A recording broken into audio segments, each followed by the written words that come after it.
কোন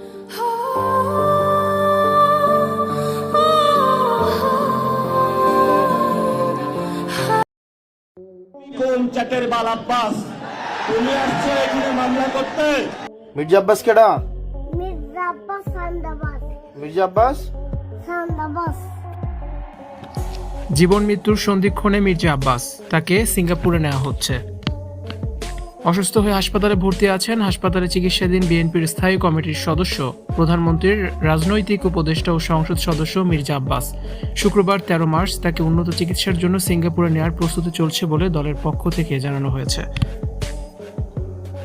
বৃহস্পতিবার 12 মার্চ এক বার্তায় এমন ঘটনা জানানো হয়। বার্তায় বলা হয়, মির্জা আব্বাসকে 13 মার্চ এয়ার অ্যাম্বুলেন্সে করে উন্নত চিকিৎসার জন্য চিকিৎসকের পরামর্শে সিঙ্গাপুরে নেওয়ার প্রস্তুতি চলছে।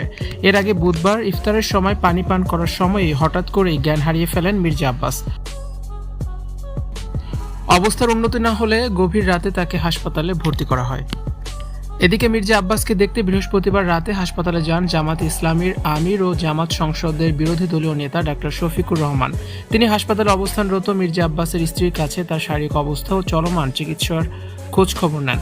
এ সময় তিনি মহান রবের নিকট মির্জা আব্বাসের আশু আরোগ্য কামনা করেন। জামাত আমিরের সঙ্গে ছিলেন ঢাকা মহানগরী উত্তর জামাতের মেডিকেল থানার সভাপতি ডাক্তার SM খলিদুজ্জামান। এছাড়া মির্জা আব্বাসকে দেখতে হাসপাতালে যান বিএনপির মহাসচিব ও স্থানীয় সরকার মন্ত্রী মির্জা ফখরুল ইসলাম আলমগীর, স্থায়ী কমিটির সদস্য ডাক্তার আব্দুল মঈন খান, স্থায়ী কমিটির সদস্য ও সমাজ কল্যাণ এবং মহিলা ও শিশু বিষয়ক মন্ত্রী অধ্যাপক ডাক্তার AZM জাহিদ হোসেন। তারা মির্জা আব্বাসের শারীরিক অবস্থা ও চলমান চিকিৎসার খোঁজ খবর নেন। এদিকে মির্জা আব্বাসের জন্য দোয়া করেছেন তার চিরপ্রতিদ্বন্দ্বী নাসিরউদ্দিন পাটোয়ারি। তিনি অত্যন্ত সংকটময় সময় পার করছেন।